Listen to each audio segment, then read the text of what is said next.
and welcome to the show. This is episode number 67 of Pop Culturally Deprived, and today we're going to be talking about the final season of Parks and Rec on your Creativity is for People with Glasses Who Like to Lie podcast. I'm Mandy Kay. And I'm Matthew Vose.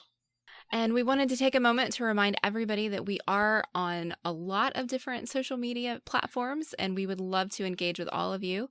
So we have a hashtag for the show that is hashtag PCDeprived. And you can find us on Twitter as @EloquentGushing. You can find us on Facebook as /EloquentGushing. You can find us on Instagram as also @EloquentGushing. Look up Eloquent Gushing anywhere, and chances are we've got something going on. Yes. Yes.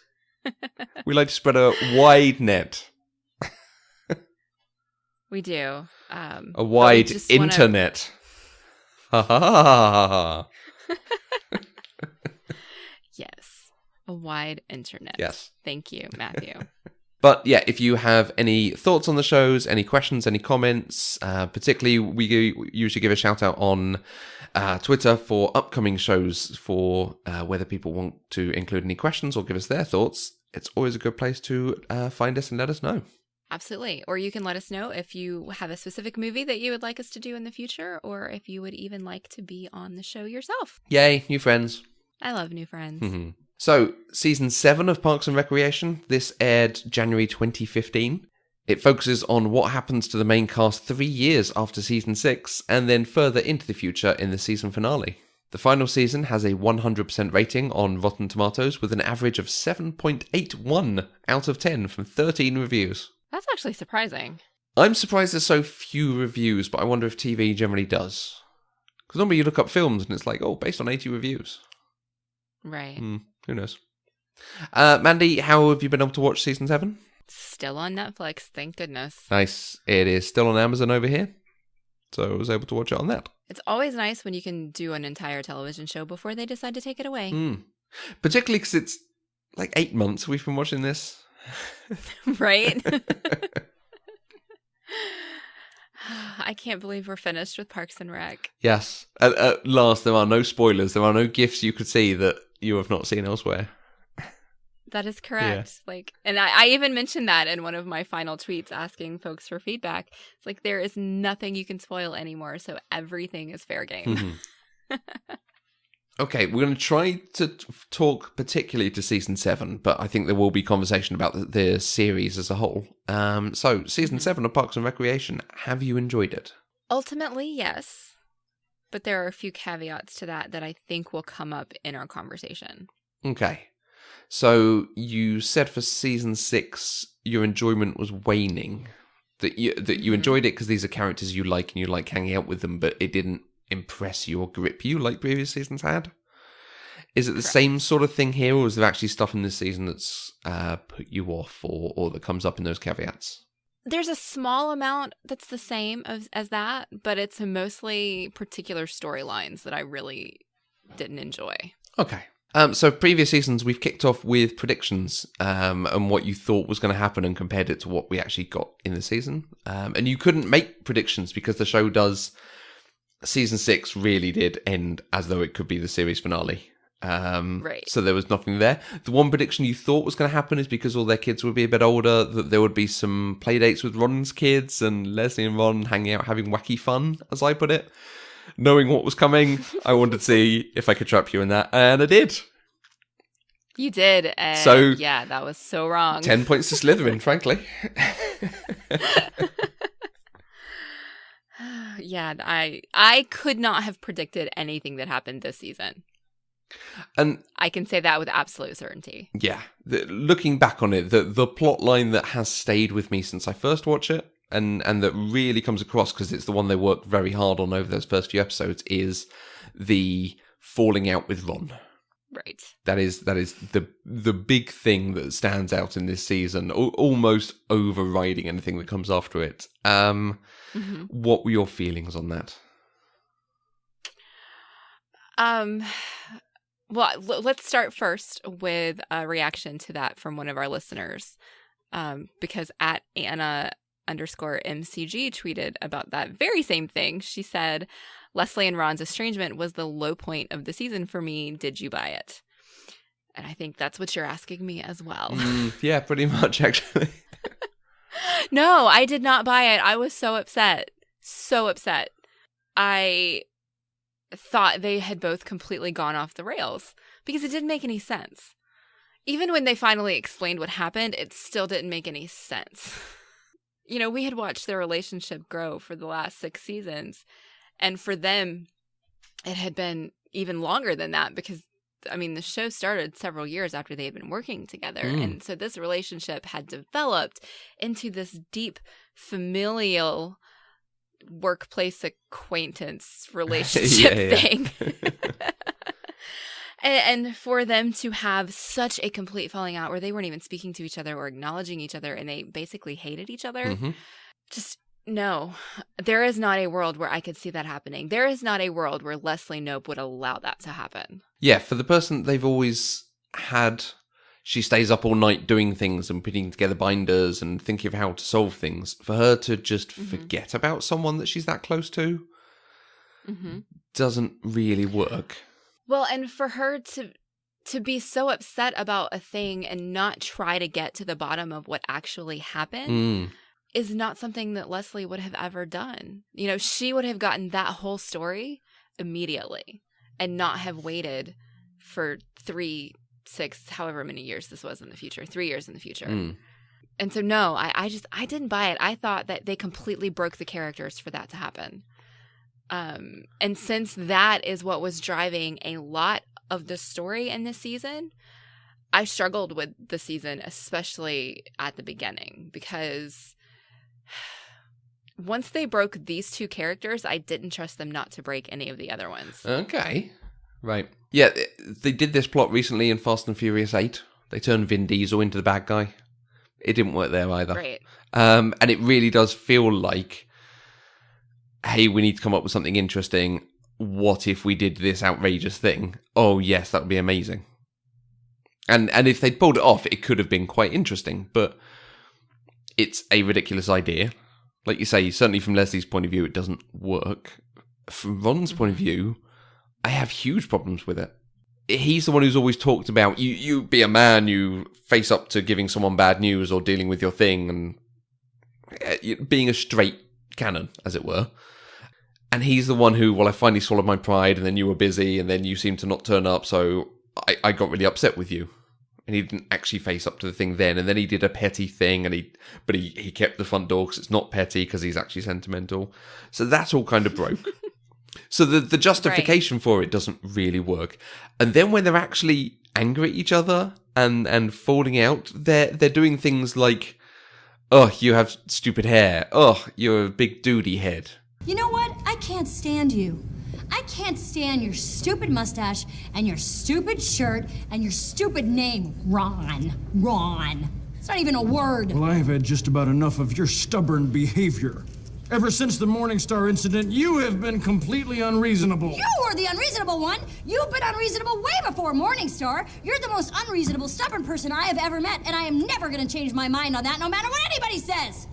That's the snipping that they do at each other. Whereas what I was expecting is a thing of her actually cutting him with, well, you're doing this thing for the government and helping them, and that's, defacing your morals. And she's saying, he says to her, I think he does at one point get off a line of, you're not that good at scrapbooking. What? But that's the worst it gets to, and these characters know each other much better. And I would imagine in this situation, they would really have been some daggers out. Right. But they don't even take it that far. No, they really don't. And okay, this is really weird though, because as much as I disliked the fight and how much it broke them, the resolution that was written for them, locking them in the room together, half of that was awful and still fit into this whole breaking of the characters thing, but the other half of it was really good. Because half of it, they were the same characters, because they kept going back and forth between like Ron walking away and locking himself in his old office, and then they would cut to another scene where they were both in the other room saying, what are you doing? And then they're going through old stuff together. So they kept going back and forth between these 2 scenarios that didn't fit together. But one of them was really nice because the characters weren't really broken. And the whole thing didn't work for me, but the payoff of... So when Ron finally revealed that he was sucking it up to go ask Leslie for a job with the federal government because he missed his friends. Oh no. Ron, I stood you up for lunch. You did, yes. I waited for a while, but it was pretty easy to figure out what had happened. Your life seemed pretty hectic. Is that the rest of the story? That I stood you up? You were going to ask me something. That's why you wanted to have lunch. Ron, you were going... I was going to ask you for a job. In the federal government. Just saying it out loud feels dirty. You missed your friends. And you wanted to come up to the 3rd floor and work with us again. I can't even imagine how hard that must have been for you. God, why didn't I see that? Ron, I am so sorry. I should have been a better friend to you. Honestly, Leslie, it's fine. It was a punctuation mark on a sentence that had already been written. I cried. Oh. I did. I cried. Even though the rest of what happened broke the character, I felt like that was a thing that Ron would do because Ron is a softie and Ron would recognize that the family he had built was more important than his anti-government stance. And so I really liked that, but I didn't like everything else that happened. Yeah, it's believable he could get to that point, but at that point he'd then do that thing he's committed himself to doing. He wouldn't organise lunch and then get upset with her for not turning up to the lunch, and it just doesn't fit with the character.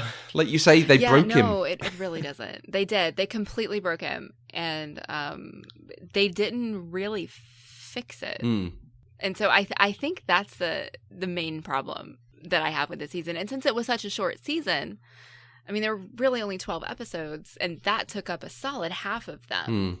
You know, it was just, it was frustrating. Yeah, and even after that, Ron is still either on the periphery or trying to do an in-between. I don't know, Ron never quite gets back to being the right character or the character we knew. He's now largely played for laughs about him and his brother, or doing a silly advert, or shooting the drone out of the sky. Yeah. Yes. And that's believable. The bit where he comes to the door in the rain, holding a dead robot drone, is terrific and is what I want to see if you're going to the future. Yes.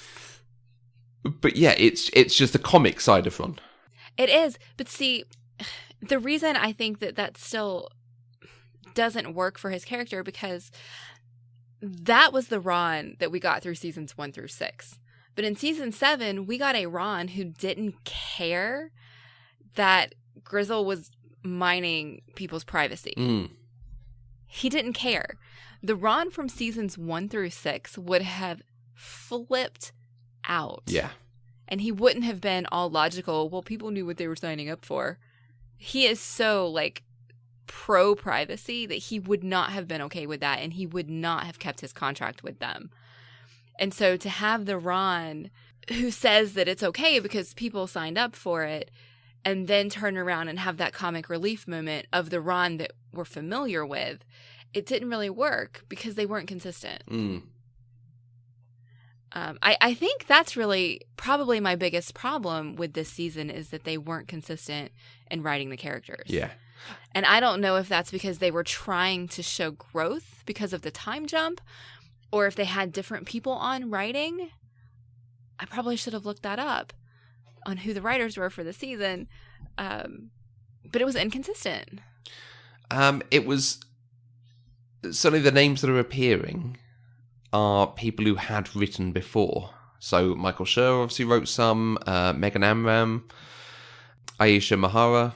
Yeah, there's a number of people who had written before. I don't know the names of all of them, so I can't say for definite, but... Okay. And this was definitely a show that had a writing room. Yeah. Yeah, and I'm just trying to think of other stuff Ron did. Even when April was moving away and it turns out there's this quest for him to go on to find the key. that's him grabbing a bag and giggling and going running with them and so on. It's like, no, that's not the Ron we've seen before. He would still be playing this cool because he likes the quests, but he doesn't have a problem with that. Okay. Because we did see him the last time, or at least one of the times where he had the quest, was when like he did play it cool with Leslie, and then he finally like in the end he ran back and he's like, I really did like it and I want you to do that for me, right? Yeah. So he kind of broke his cool in front of people, and so because they had laid that groundwork already, it didn't bother me that he showed that. Okay. But that could just be me grasping at straws to I feel some kind of consistency. I feel like he did that in front of Leslie. Actually, I like this thing. But he wouldn't be running around laughing and smiling about the thing. And not in front of April. To the animal control department. Yes, let's go. Oh, no. Anyway, so Ron potentially is the big problem. I agree. I think I agree with you that all the characters are poorly done, but Ron stands out. I think this is a good point for us to touch on data privacy, though. How prescient is this show? Oh, wow, yeah. And we've talked about it before in doing the way it deals with female politicians, the way it talks about politics and disenfranchised people and the way they react to social justice movements, as it were. But wow, the mining of data and the sharing of data and what it could be used for. And you could write this and talk about it being predictive in any way. But given what's happened in recent weeks with Cambridge Analytica, this seems really, really on point. Absolutely. It was very heavy-handed, Mm-hmm. and it makes me wonder if this was the show trying to predict that this would be an issue in the future, or if this was the show making a statement on something that was happening in 2014. Yeah, because it's always been a concern of, go to your Facebook settings and change this and it won't be shared and so on. Mm-hmm. It just... because it's suddenly in the news and we had this moment. So there was one moment that I thought, wow, that is actually good writing about this thing. It's very funny, but also a proper indication of what people know. When the chap from Grizzle is doing a TV interview.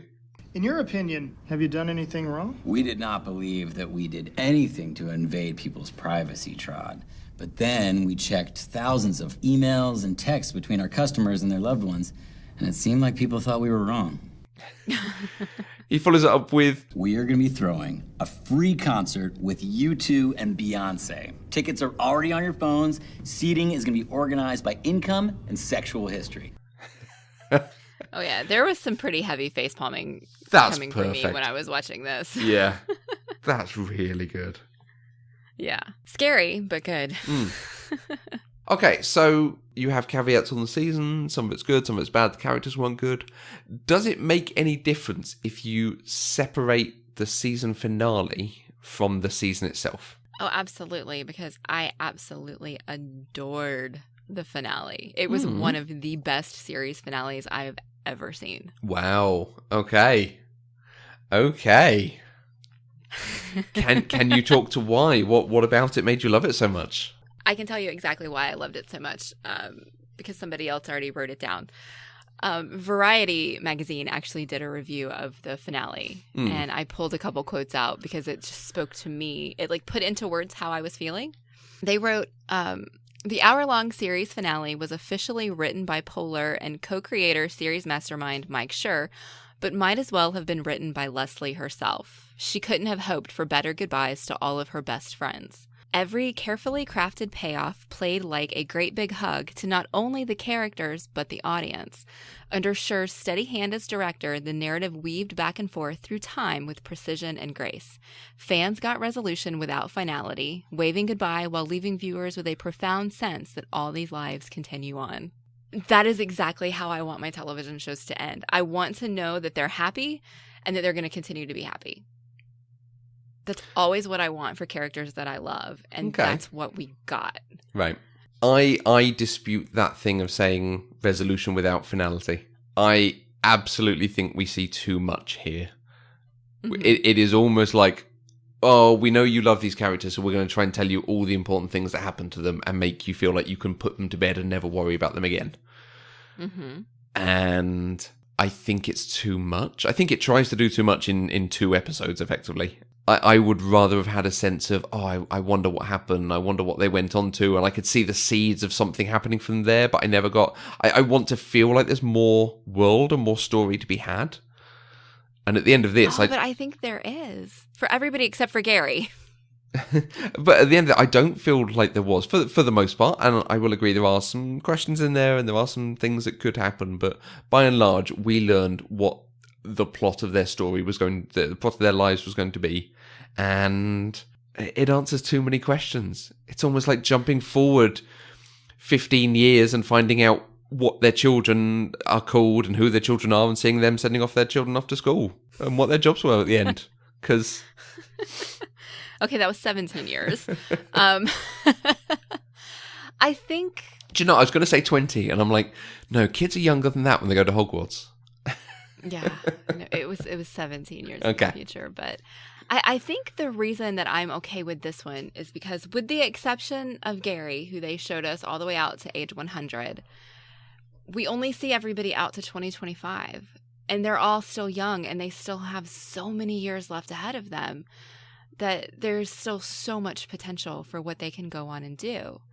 And so we kind of get to see them continue on this path. But then the sky's the limit for where it can go after that. And I appreciate that, but I am also way more emotionally driven as we keep talking about week after week. This has been coming up a lot lately. The emotion behind it, I think, is really what got me. And so, I mean, I totally understand where you're coming from. I just have a different perspective. Yeah. It feels... The word I keep using on it is saccharine. Every time I talk to someone, that's the word. It just feels like it's dripping in maple syrup and cream. But see, I like that. I didn't need as much information as we got. And I feel there were stories going on at the time that I was more interested in than some of the stories we got. Okay. Can we run through what each of the stories were and maybe kind of get a sample of what you wished you had gotten instead? Yeah. Actually, to kick this off, I want to start with a tweet by our listener, Jan at JLMO. She said, I loved the way the season ended with a glimpse of everyone's future. I'd love to know your thoughts on Leslie and Ben and who the Secret Service was there for. So let's start with Leslie and Ben. So we find out that Ben does become a congressman. Leslie has a nice career in the interior. Both of them are individually approached to run for governor of Indiana, and ultimately they decide that Leslie will run. And she wins. And do they talk about her serving 2 terms, or is it Ben who serves 2 terms? I think they did say, I think One in of them. that speech at the end that she ran for 2 terms. But then we did have that final scene at Gary's funeral where the Secret Service came and got them. Yeah. And so that implies that possibly one of them is the president. So my next question then is, in becoming president, obviously you don't have to have held any political office. But is there a standard? Obviously. Yeah. Is there a standard? Is there a general route into? Is it better to have been in the Senate? Better to have worked at state level? I think generally it's going to be a governor or a senator who feeds into it. Okay. So what do you think? It could go a couple different ways. I think it's Leslie, but I don't know if she is vice president or president. But I do think it's Leslie. Do you think it's Leslie? Do you want it to be Leslie? Both. Yeah, honestly, both. I think that's where I am as well. I don't see that Amy Poehler would have written this and not made it Leslie. Mm-hmm. And I think even if she'd given that up, even if she went, no, I think in this show, which has been so good about the capability of women and women's rights and pointing out the ridiculousness of elements of the patriarchy, she would then give it to Ben. And I think even if she did that, if she was super lacking in pride, Michael Schur wouldn't have let that happen. Right. Well, and I also think when you look at how Ben basically gave the governorship to Leslie, the reasons behind that would be the same reasons why he would support her for president over him. Yeah. Like, I don't see that changing. And so that's why I think it's Leslie, but I really want it to be Leslie too. Do we think it's actually that in... I can't do maths at the moment, but 2030 or something, whenever this is... well, that thing? was at Gary's funeral, so he was 100. So this was at least 30, 40 years later? Okay. But It would have they are to in have office been, by that so- point. So at some point in the future, Yes. the ticket is Nope Wyatt 2030. Oh, that would be amazing. Is that what we're actually talking about here? Can you I do hadn't that? considered that. I don't know. I think if anybody could make that happen, it would be Leslie Knope. That's the trick, isn't it? Yes. Okay. I am all about Nope Wyatt. Yep, let's do that. Yes. Okay, so their flash forward is about running for governor. And is about Yes. which one or the other should run. And in the end, he gives it to her because clearly it's something she's passionate about and she's such a good person she would give it up to him. That's probably the best of the stories, but I'm so much more interested in seeing just that story. I really want to see what happens in their running, all the stuff that they come up against, and what happens when she takes over. Like, yeah. Part of the problem is I am here in Parks and Rec for the story of this department and running the local town. In the same way, Okay. as much as I loved Mad Men, I loved Mad Men for a lot of the advertising stuff. Like, some of the advertising stuff was really interesting. In this, I really enjoyed the politics stuff, so not seeing So all you of want it... to see that campaign? Yeah, exactly.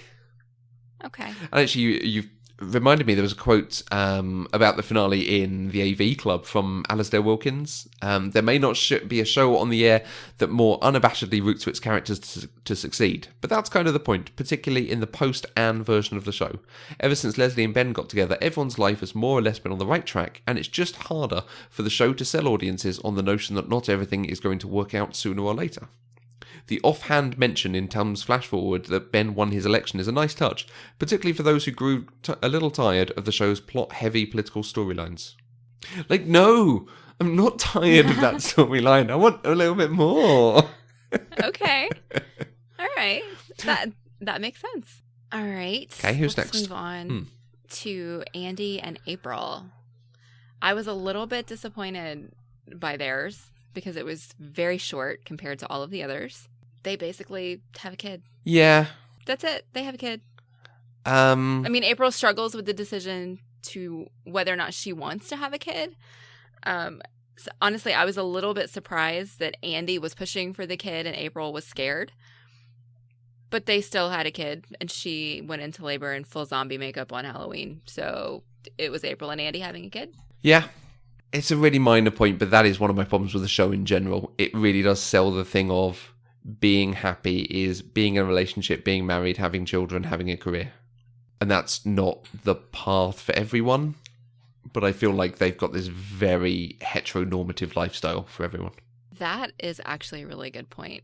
I was just running through the... Because my first instinct was to say, no, that's not true.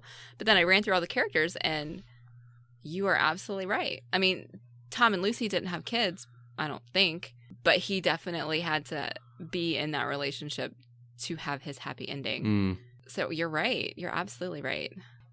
Well, Donna didn't have children either. No, true. But she did get married in this final season. Yes. And then do a very maternal thing in supporting other people's children. Yes. Yeah. But I loved that, and it made me tear up. Oh, my gosh.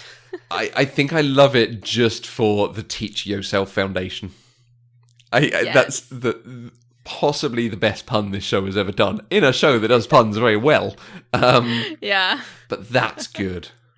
That's very good. I mean, yeah, it was great because, I mean, he was just sitting there like... The school cut the math club. And math. They just don't teach math anymore. Then you get this glorious pun. Yeah. It was amazing. Yeah. Again, I feel like we're seeing the highlight of her life setting up this foundation. But that does leave a bit of interest of what's going to happen with that. However, we then find out, it's been a huge success and she's making lots of money on her other business as well. So hooray for her. Well, I mean, Donna was never going to be anything else but successful.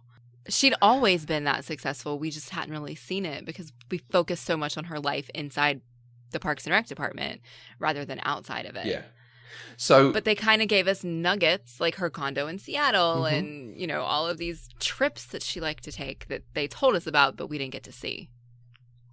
So it would have been interesting if she's the one who has always been successful and we've never seen it.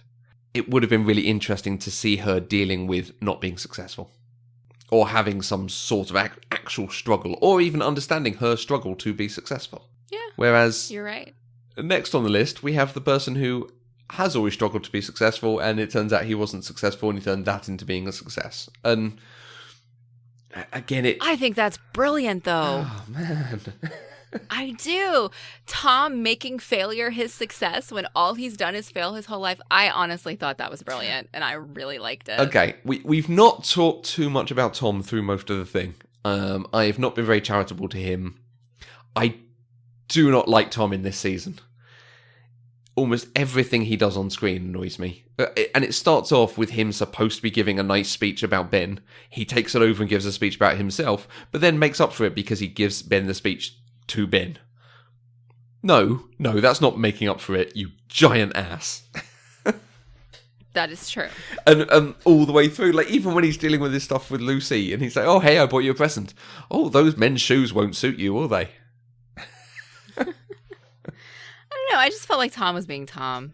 Like I didn't feel like he was inconsistent at all, and so that's why I didn't like dislike him. I mean, his character is not. He's not really a good person. No. You know, he's annoying as crap. But we're supposed to love him because it's funny and cute how awful he is.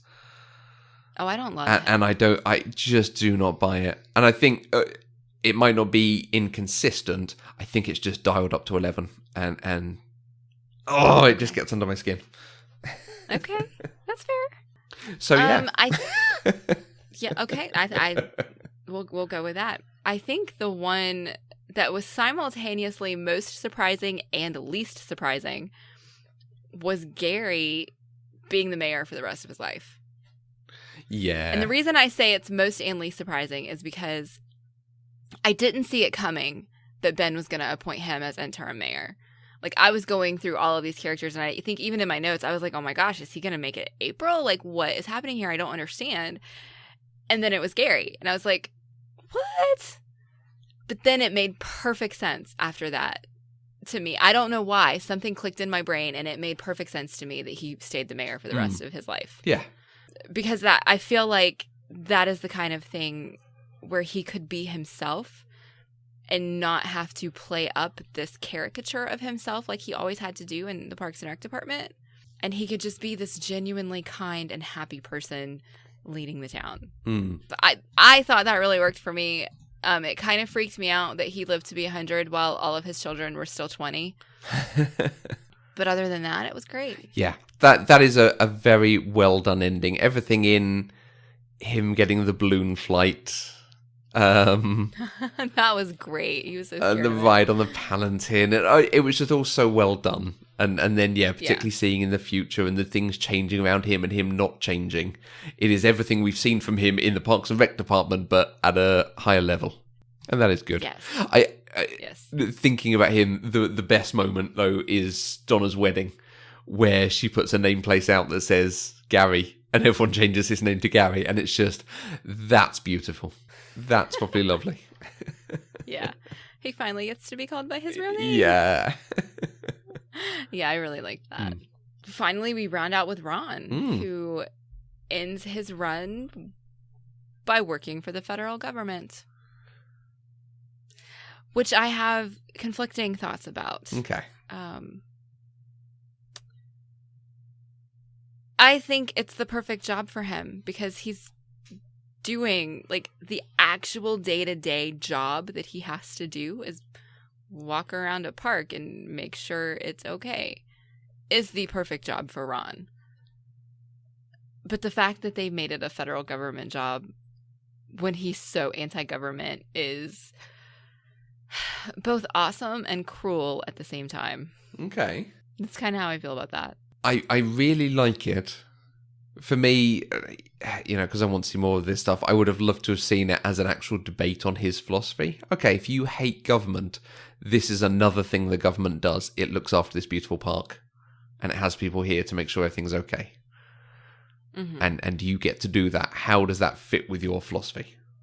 But I think it does fit very well with his philosophy. This is the sort of thing that will change his mind of, okay, there are things about the government that should be changed, and I have spent my life trying to change them and stop the government wasting money on things I don't think it should be wasting money on. This is the thing that money should be wasted on, so I will partake. Yeah, that would have been nice. Although I did like how Leslie forged his signature to accept the job on his behalf, and Yes. he got to start right away. I did really like that. It was nice.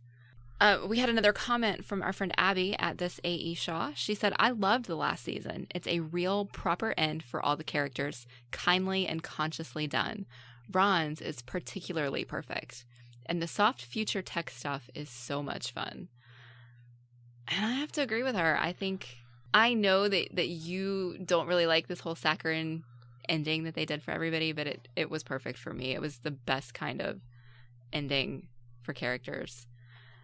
I hate when shows end and you just don't know what's happening anymore. Like, it's just done. It's gone. Because I'm invested in these characters. I love these characters. These characters are a part of my life, and I need to know what's going on with them. And so when a show takes the time out to share that with the audience, I always appreciate it. And that's fair. I can see enjoying that and going, yes. Like I say, you can put this to bed and not think about it again, not worry about further stories coming from it necessarily. And although, yes, there could be more stories, this has largely given us everything we're going to want to know. I like the ending of something like Buffy that ends with, and this is the end of this story we've been telling you. Right. And there are more stories, but this is what we've made. Great. Or we'll see, and Star Trek The Next Gen, which is particularly good. Which isn't even necessarily a complete close of the last 7 years, but is a very... We have bookended these 7 years with these episodes that pay off against each other. Mm-hmm. Nice. Yeah, I mean, Voyager did the same thing. Oh, yeah, Voyager, very much. Story done. Excellent. Yeah. And I think had season 6 been the ending of Parks and Rec, this would have been one of those. Yes. But they decided to give us more. And I would have been okay either way. But now that I got season 7, I'm happier with this ending than I would have been with the season 6 ending. Oh, really? But I didn't know it until I saw it, if that makes sense. If I had never seen season 7, if I didn't know it existed, I would have been happy with what I got. But now that I know this exists, I like this better. Okay, so that was a question we got from our friend Kate at I Do Human Things. She asked for a comparison between the finales of season 6 and season 7. So it sounds like for you, this is actually more satisfying. It is. Since I've seen them both, this one is more satisfying to me. I think for me, season 6 was, and that's possibly why this comes as a disappointment, because if I didn't have these 12, 13 episodes, I would have gone, oh, Parks and Rec was good. That last season's perhaps not quite as strong, but it's still excellent. Whereas I end up with, yeah, if you skip seasons 1 and 7, Parks and Rec is amazing. Okay. Because we like different things. We do like different things because we're different people, and that's what makes our conversations so interesting. Mm-hmm. Abby had one last question for me. She wanted to know, how did the show differ/meet your expectations of what it would be? Do you think you'll watch it again, and individual episodes or in its entirety? I'm going to work through that backwards. I think I absolutely would watch it again. And I think this is a show where if I ever saw it in syndication, like on TBS or TNT or something, I would always watch it if I saw it on, kind of the way I do Friends now. Okay. So I don't need to see it in order anymore because I've seen it all. And so I would be happy just randomly seeing an episode of Parks and Rec and being, oh, I wonder which episode this is, and I'm going to enjoy it now. Absolutely, yes. I don't remember what my expectations were for the show at the beginning, honestly. So I don't know if it met them or differed from them, because as we continued to watch it, I just loved it so much that I just wanted to keep watching it, and I'm really glad I did. Do you remember what my expectations were at the start? I mean, I know when I watched the pilot, I thought I was going to hate it, which we've already addressed basically every other season. Your expectations of Parks and Recreation, My gut thinks this is a stupid show. Not a bad show, just a stupid one. Like The Office, a show about the mundane, but overly melodramatic. Oh, wow. I was super wrong about that. Yeah, I don't think that's what it was at all. I think it ended up being a genuinely well-written and thoughtful show about the lives of these characters. And I think it I said better this earlier, but it does have this nice theme of a woman in a government position and fighting against all the issues you might come up against and fighting against the sort of inane sitcom stuff you would write for anyone, but then also dealing with how people treat her via her gender. I think it does a lot of good in that, in pointing out some of that daftness and showing a capable woman doing a good job. Right. I'm so glad I watched this, you guys. Thank you, Matthew, for making me continue, even though I clearly had reservations at the beginning. So, the end of this season, everyone gets back together for these last episodes. Even Anne and Chris are there. I don't think they get a flash forward. They do not. But Anne and Chris are there. And if we're talking about actual finales, that was the last scene they filmed.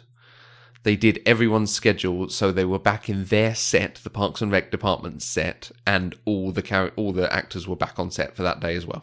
Well, that's not emotional at all. Well, exactly. If we're talking about this being saccharine and too emotional and almost fan servicey, that's the sort of evidence for it for me. Like, wait, so you kept everyone on this job so that you could have the final day as that, and you filmed all these people separately, rather than scheduling diaries nicely or stuff. And honestly, Anne and Chris didn't bring anything to the table for this episode. No. They really didn't. I was surprised. Like, I was really excited to see Anne at first because I was like, oh my gosh, she's here. But then they didn't matter. They didn't get a flash forward. They weren't treated as important anymore. Mm-hmm. They were just kind of an afterthought. I don't think we would have missed them at all had they not been included. Yeah, I think the only revelation for them is that they're moving back to Pawnee, but that's about it. Yeah, but it doesn't matter because everybody else is leaving. Except for Gary. Yeah. There's a couple of people we've not mentioned, but the one person we've not mentioned is Craig, who we didn't particularly like after last season. Can you please explain to me how Craig ends up running the department? Now, I tried to set aside my feelings on Craig to see what they did with him in Season 7, and if all I got of him was Season 7 Craig, I would have liked him. Because he is much better in this season, but he's coming with all the baggage. Well, it was nice that they addressed it a little bit. Like, they took the shouting away and they gave him a mechanism to diffuse it, and they called it out, which was really nice, because that left the character consistent. It didn't break the character. But I still don't understand how in 3 years he rose from an administrative assistant to run the department. Like, there was no explanation. Was it literally everybody else in the department left, and so they just gave it to him? Because it's kind of what it felt like. Yeah. I didn't have an issue with that, because when they show him, that Doppelgangers episode, where they show him coming in against the way Donna acts as office manager, he is shown to be very capable and know what he's doing. And Donna even calls it. She says, you need to keep him. He's really good at what he does.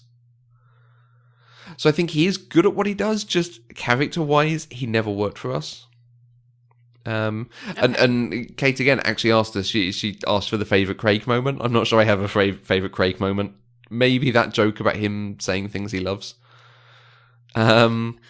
I liked it whenever he started alphabetizing them. You should up your therapy to 7 times a week, stop dressing that way, and give me your wallet. Victor Garber, James Garner, Jennifer Garner. I go alphabetical now. Yeah, that was good. But she also shared with me a few videos of the actor who does a show called Billy on the Street. The actual actor, and it's him with other celebrities doing stuff on New York streets. And some of it's actually very, very funny. It's still kind of his shtick of being aggressive and shouty at people. But it worked better there because he's doing it probably for comedy rather than that's the character trait. Right. Okay. The other character who doesn't get to come back is Mark Brandanowitz. Nobody cares. He's in 2 full seasons of the show and they could not bring him back. Like, there's a story there, I'm sure. There's a Christopher Eccleston-sized story there, is what I think. I don't don't think so. Honestly, it wouldn't have made sense for them to bring him back. I mean, they brought Anne and Chris back because they had seasons-long relationships with these people. Mark was there for 2 seasons, but he didn't have relationships. I mean, he had a relationship with Anne. Yeah. But that's it. Like, he wasn't close with anybody else, so why would they bring him back? Like, that doesn't make sense. I was expecting him to work at Ron's firm. I thought there would have been something like that. Okay. But he is utterly forgotten from this show. I'm okay with that. And I think I am too. It's, like I say, it's so saccharine, it's so emotional, and yet there's a 2-season character who's missed out. I mean, some of the cameos we get. So let's move into cameos and guest spots and so on, because every single person who has ever been in this show with more than 2 lines gets to be in at least the last season, if not the finale somewhere. Right. Like, everyone. Every single person. Can I just say, though? Go on. Politicians can't act. It was so bad. So bad. Particularly when they had, it was, I know this is one of your favorite bits, but the 2 senators who did Across the Aisle, It was Cory Booker, and I can't remember who the other one was. They were so bad. It was like they were literally reading off of cue cards. Yeah. They were uncomfortable. They didn't understand what they were doing. They were all like that. I felt that with John McCain. He was really awkward. I was like, oh, that's weird. Madeleine Albright was quite good. I will give her some credit. She was okay. Joe Biden wasn't awful, but he wasn't great. But I think that's because he had been on before. Yeah, and I think having his wife there and then playing off against each other, I think that... I mean, it worked character-wise and it worked in the show. Yeah. Michelle Obama didn't do well. That was in the last season, though. Yeah. Oh, but that moment, Leslie sells that moment perfectly, so... Yeah, I mean, it was still a great moment because of Leslie, but she's a politician, not an actor. But in terms of celebrity guest appearances, this is a good season. We have Genuine, obviously Donna's cousin, she's mentioned several times. I think her cousin who comes in at the end of the wedding as well. I think that's her little brother. Little brother or something. I think he's also a singer. He looked very familiar, but I couldn't place him. I cannot remember. I didn't look it up, but it's just come to me, yeah. I'm also musically challenged, so I don't know who anybody is. But we had John Cena. John Cena. It's so weird when John Cena turns up on screen. And was he the one who ended up in the dunk? Yeah, with the tarantula. Right. And he's in Sisters with Amy Poehler, so I don't know if they were filming at this time or something, but okay, that's so strange. Werner Herzog, who's a very dark director, is the person who's selling the creepy house to April and Andy. What was this place? Remember the Pawnee doll head factory? This was a doll head factory? No, this was a holding cell for people who went insane on the assembly line. What's behind this door? A fire pole. So this place has had 0 offers? People seem to be scared off on account of it being haunted and disgusting. After 47 years living here, I decided to move to Orlando to be closer to Disney World. Oh, okay. I didn't recognize him. And it was so like, I think that's Werner Herzog, but I don't know why he's in Parks and Recreation. It just, when you see something so out of place, like a boat on land. Yeah, that one I didn't recognize at all. But the final one as the outgoing dead mayor, Bill Murray. Was this the first time Bill Murray was in it, or had we seen him before? No, I couldn't remember. This was the first time for him. Okay. It was pretty good. He's Bill Murray. Yeah, he comes in and does his thing. And then Ethel Beavers tells us that she had a thing for him. Yeah. Which is creepy. That's great. His lover for 30 years. So good. And I never told him I loved him. But everyone, certainly in those last couple of episodes, gets to come back in. Paul Rudd's back in there. Shauna Mulway-Tweep's in there. Jeremy Jam's in there. It's chock full of everyone who's ever been in this show for a few minutes. Yes. There's even... It was jam-packed. Yes. I see what you did, Mandy. I was going to say no pun intended, but I don't think that's true. Pretty sure I meant it. So we started this conversation off by saying, can you separate the final season from the finale? And you say it's better if you do. Is there anything we want to discuss about the rest of the season? There's some standout shows in there. The Johnny Karate Super Awesome Musical Explosion show is something very different than what they've done before. The end of that one surprised me whenever they ran the credits for Johnny Karate and it ended up being the end credits for the Parks and Rec episode. That surprised me, but the episode itself really wasn't that standout to me. Okay. I don't know why. It just wasn't. And obviously we have the early episodes. We have the return of Tammy in Ron and Jammy. Yeah. Tammy. That's how I feel about that. It was fairly shoehorned in. I mean, it was nice to get to see Leslie slapping Jam over and over and over again. Yeah, just in the background. But that was so good. It wasn't a really necessary episode other than to get Leslie and Ron to work together, which they wouldn't have needed to do if they hadn't broken the characters in the first place. I'm a little bit bitter about some of that, if you can't tell.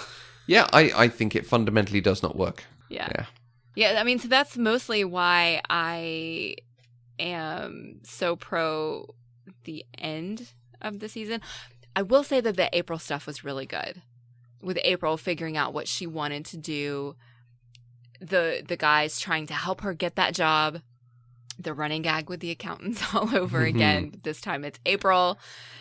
That arc was very nicely done, and it ended with April making her own decision with what she wanted to do, which is something that we've talked about previously, that they've kind of always just kind of let her story fall away because everybody else was more important, and they didn't do that this season. So that was really nice. That's probably the highlight of the season for me besides the finale. Yeah, and that whole story is actually handled quite maturely. It is a very well done story, whereas everything else is a bit flighty almost.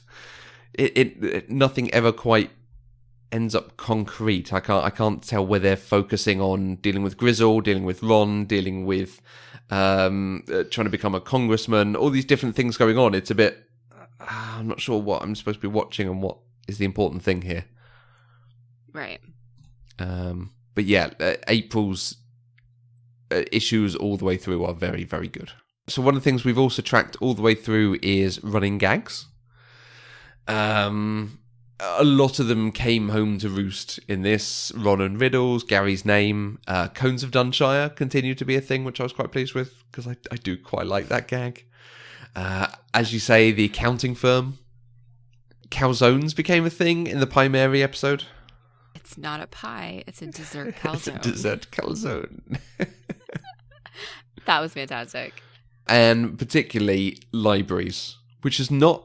It was an early running gag. It was a very heavily done running gag very early on. Right. It's one of the very last thing the show does is a library gag, with Leslie getting a library named after her.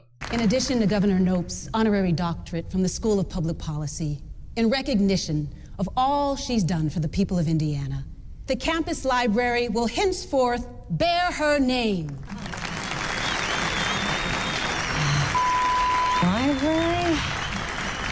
Yeah, and I don't remember them mentioning the library issue in season 6 at all, but I could just be forgetting. But it had definitely turned into... It was very subtle. It wasn't something the show was pushing at us anymore. And so for them to throw it in that final episode was a really nice callback. Yeah, and it's done in such a small way.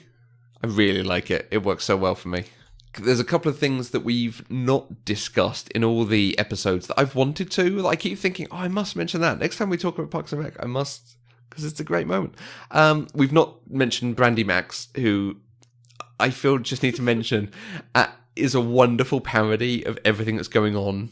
And Leslie fighting for equality, being viewed in the same way men are viewed. And then they use Brandy Max as the absolute counter to that because she's absolutely allowed to go and do what she does. But by being given a podium, literally in some cases, it absolutely hurts what the message Leslie's trying to get through. Yeah. Yeah. The show doesn't totally commit to some of the messages it wants to do, but it does hold up every version of a message when it can. Yeah, you're absolutely right. I didn't really think about it that way, but yes, that is exactly what it does. And in the same way, just a recurring character we've not mentioned, Perd Hapley. How wonderful is Perd Hapley? Perd Hapley doing the commercial fade in and outs for Johnny Karate's show was amazing. Those cracked me up. And then something came across my Facebook feed this week. Did you know that actor was actually a newscaster before he was an actor? Like, he was a newscaster for like 30 years. Yeah, so this is the next thing about him that is wonderful is he has gone on to play a newscaster on a lot of episodes of Parks and Rec and a few other things. Before this, he'd done The Mentalist and so on. But he also then appeared in Fast and Furious 5 as a reporter. He's appeared in a number of episodes of Supergirl. He's appeared in The Orville as a future reporter. Nice. Yeah, he just gets cast as a news anchor everywhere, and it's perfect. It's wonderful. Oh yeah, he's got that like Anchorman voice down. It's amazing. At first I didn't like him. He annoyed me, but he grew on me. Right. Like, I liked seeing what they were going to do with him. I really liked it when he ended up doing the judge show. And they kept having to flash the disclaimers across the screen. Not a judge. Yeah. And the other thing I wanted to mention was Halloween costumes. And this is quite good because we end up with a couple of very good Halloween costumes in this season. What did she do? Sandra Day? Sandra D. O'Connor. Yeah. Oh, that's good. Because Sandra D is from Greece, and then Sandra Day O'Connor is Supreme Court Justice. That was great. I loved it. You have, obviously, April getting into Halloween makeup to have a baby, and wanting to call him Dracula and all of this. But all through the show, it has always done really good Halloween costumes. For greater or lesser, Ben and Leslie dressing up as Wesley and Buttercup together is really good. Derek in an early season coming as a straight guy, and everyone going, "You're what?" Until Mark stands next to him and he's dressed exactly the same as Mark. Right. But I particularly love the one that always comes to me with this is the episode where where Jerry has a heart attack and Leslie is dressed as Rosie the Riveter and Anne is dressed as gymnast, I think. But who won an Olympic medal, and she was dressed as that. And just the two of them together, and those are good Halloween costumes. I don't do Halloween costumes, so it's something that I admire, but don't have a ton of interest in. Okay. Oh, and of course we have Ben as the lamplighter from his own game. Oh, yeah. I'm not sure you meant to do that, Ben. Ben can do whatever he wants. So we're going to start wrapping up on Parks and Rec soon, but before we do, what were your favourite things from Season 7? I think we've already talked about how much I did love the flash forwards in the finale, so I won't talk about those anymore. Andy, when he is at Donna's wedding and he's talking about how people are saying things that are kind of passive, but they really feel kind of aggressive. Man, I wish there was a name for that. And then he comes up with nicey meanie instead of passive aggressive. I cracked up. I think it should be called nicey meanie too. Well, as named by the person who named the walkie-talkie. Yes. Love it. Love it. And I really loved the future moments where they did things that were absolutely absurd that would never have happened in the future.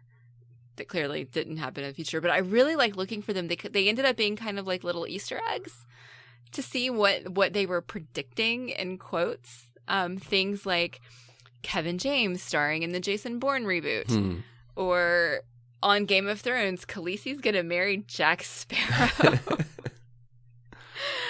Turning Shia LaBeouf into a wedding designer.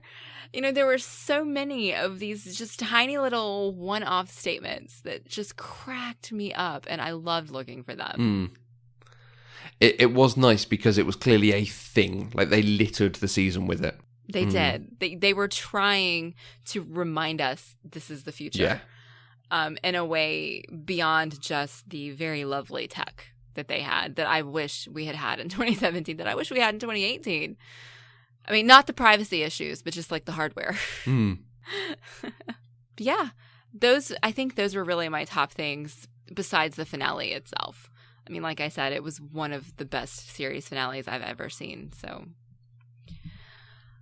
what about you? I think your favorite things are very different from mine. Yeah, there's a lot of very good joking going on in this season. I think I talked a couple of months ago about there are good single jokes, but it's not funny generally. This is still quite funny this season if the plot doesn't work for us. Like you said, that across the aisle pun, the Republican and the Democrat who do Polynesian music together. Oh, that's good. And their band is called Across the Aisle. Lovely. There's a bit where Leslie talks about wanting to write her women's barbecue cookbook, and she wants to call it the Feminine Mesquite. See, I can't even get through saying it without giggling. That is solid gold punning. They have to do a slight, acrobatic flip to get to it, but well, there's one thing that Michael Schur is good at, and that's putting good puns in absolutely. in his shows. I also liked the end of that Pie Mary episode where the woman from the middle place comes back and she gives Ben the award for Woman of the Year. Yes.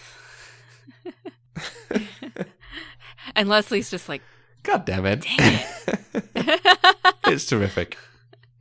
Yeah. And that's the sort of reward for long-time watchers that I think I appreciate more than anything else.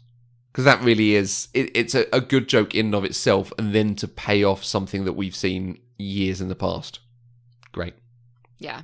But if I have to say my favourite thing from this season, it is very simply Jen Barkley in Pie Mary.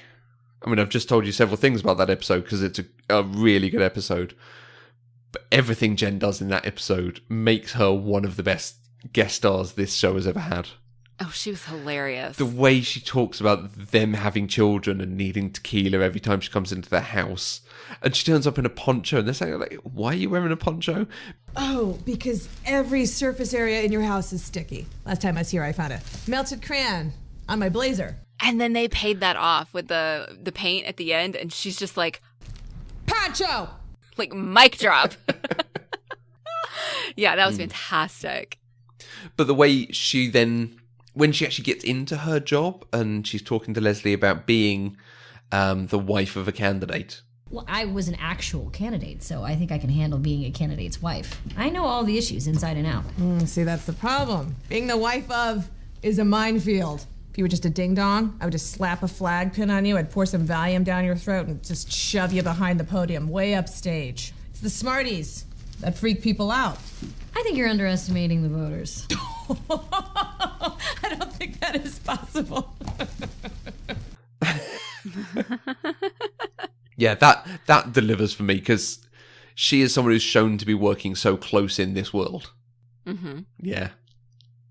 She is, in theory, the best of them at this stuff, so it works. Oh, absolutely. But finally, when she's talking about the other candidate's wife, Leslie says, why isn't the other candidate's wife being scrutinized like this?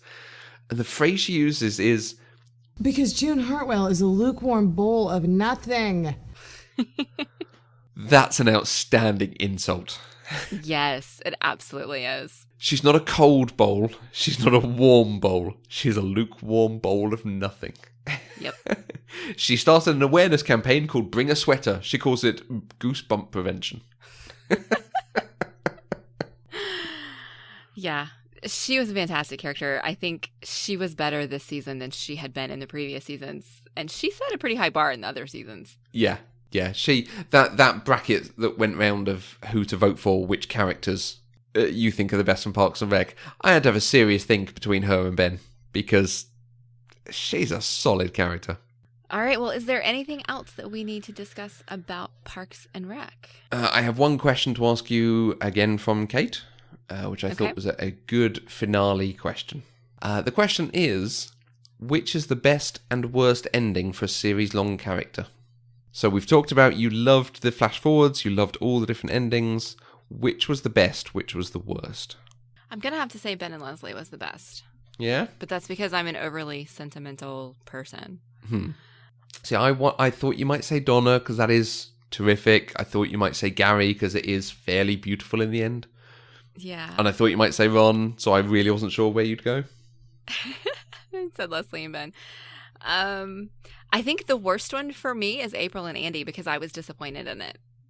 Yeah. Because we didn't get as much of their future as we got of everybody else. And that I think that's why it was good. What we got was good, but it just disappointed me that it ended so quickly. Yeah, that's my answer. How about you? I legitimately don't know. Okay, that is fair. I think because they all frustrate me somewhat.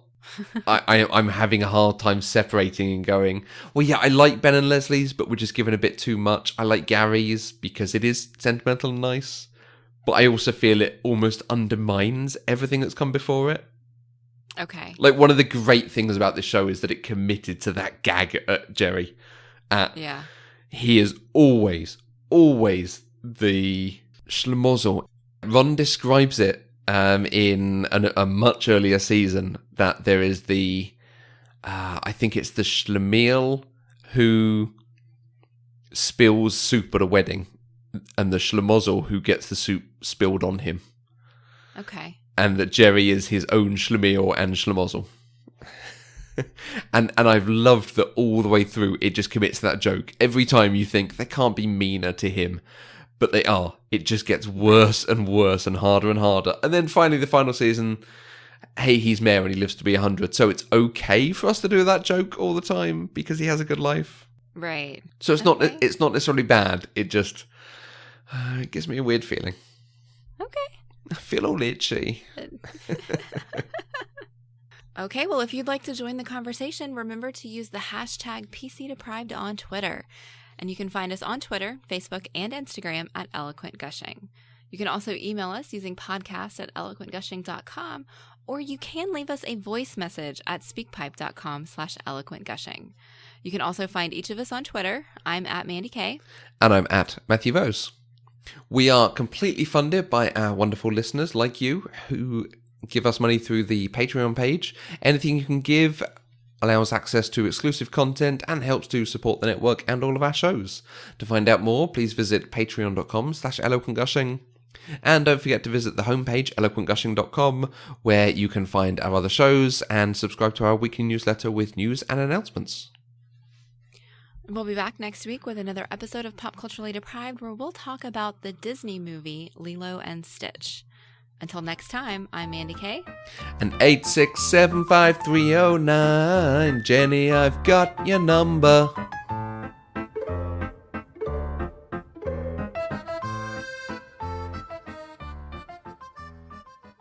Pop Culturally Deprived is an Eloquent Gushing production. For more information, go to eloquentgushing.com or find us on Twitter at eloquentgushing.